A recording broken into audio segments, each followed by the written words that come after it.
नमस्कार, पाटील्स किचनमध्ये आपल्या सर्वांचं स्वागत आहे। तर आज आपण कटाची आमटी बनवून घेणार आहोत। कटाची आमटी बनवण्यासाठी इथे मी वाटण बनवून घेणार आहे। त्यासाठी मी 1 खोबऱ्याची वाटी, 5 कांदे, जिरे, दगडफूल, जावेत्री, 1 इंच दालचिनी, 2 हिरवी वेलची, 1 मोठी वेलची, 4 लवंग, 4 मिरी, चक्री फूल, 1 चमचा धने, बडीशेप आणि 3 त्रिफला घेतलेले आहेत। गॅसवर मी जाळी ठेवलेली आहे, त्यावर कांदे आणि खोबरे भाजून घेऊ।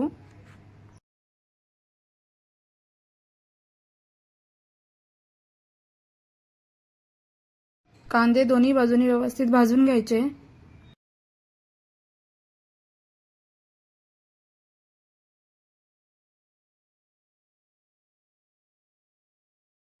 कांदे भाजून झालेले आहेत। खोबऱ्याची वाटी भाजून घेते मी आता।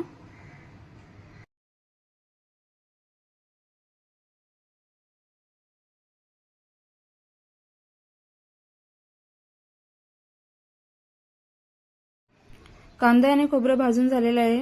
गॅसवर मी कढई ठेवली, त्यामध्ये आपण सगळे गरम मसाले भाजून घेऊ।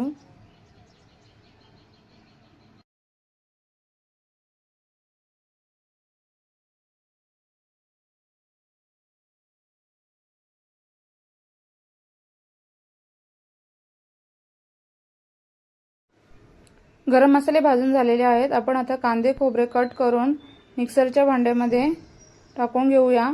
त्यामध्ये सगळे गरम मसाले सुद्धा टाकून घेऊ व त्यासोबत कोथिंबीर, अद्रक, लसूण हे सुद्धा टाकून आपण सगळ्याची पेस्ट करून घेऊ।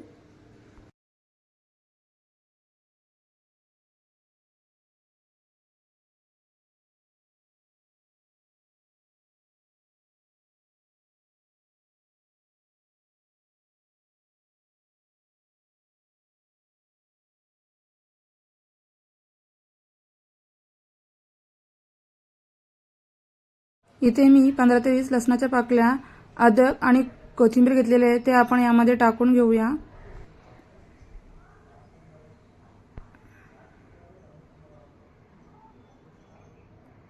या सगळ्याची आपण पेस्ट करून घेऊ।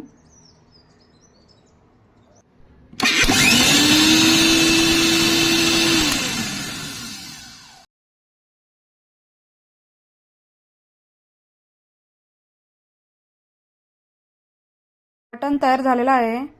आमटी बनवण्यासाठी इथे मी लसूण, टोमॅटो, कांदा, कढीपत्ता आणि कोथिंबीर घेतलेली आहे। आपण आमटी बनवून घेऊया। गॅसवर मी पातेलं गरम करायला ठेवलेलं आहे, त्यामध्ये 2 चमचे तेल टाकून घेऊ। तेल गरम झाल्यानंतर त्यामध्ये आपण मोहरी टाकून घेऊ, अर्धा चमचा। मोहरी छान तडतडून देऊ। मोहरी तडतडल्यानंतर त्यामध्ये आपण अर्धा चमचा जिरं टाकून घेऊ।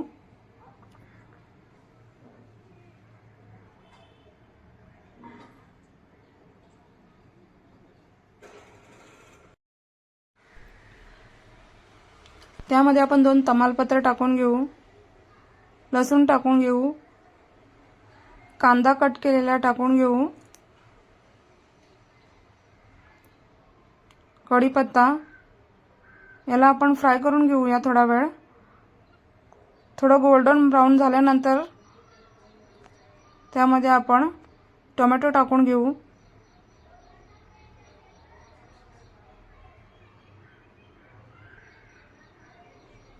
हे सुद्धा आपण चांगल्या प्रकारे फ्राय करून घेऊया। टोमॅटो थोडा शिजल्यानंतर आपण त्यामध्ये केलेलं वाटण टाकून घेऊ। इथे मी 2 ते 3 चमचे ते वाटण टाकून घेत आहे।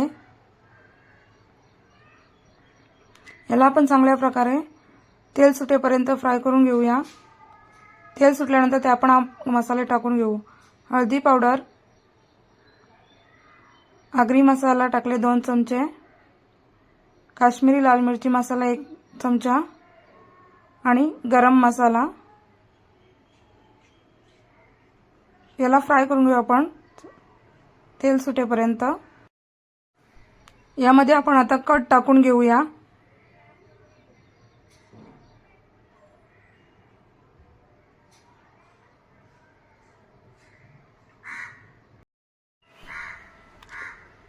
यामध्ये आपण केलेलं पुरण थोडंसं टाकून घेऊया. एक छोटासा गोळा घेतलेला आहे मी, तो त्यामध्ये सोडत आहे. चांगल्या प्रकारे ढवळून घेऊया आणि यामध्ये आपण चवीनुसार मीठ टाकून घेऊ आणि आपल्या आमटीला छान उकळ येऊन देऊ.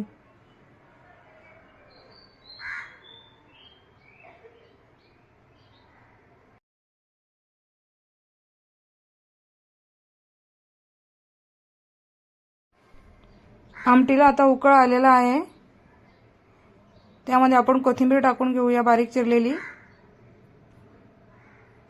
आणखी 2 मिनिटे त्याला उकळ घेऊ आणि आपण आमटी सर्व करून घेऊ.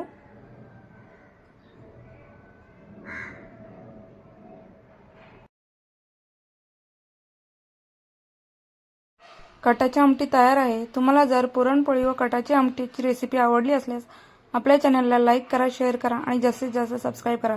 थँक्यू.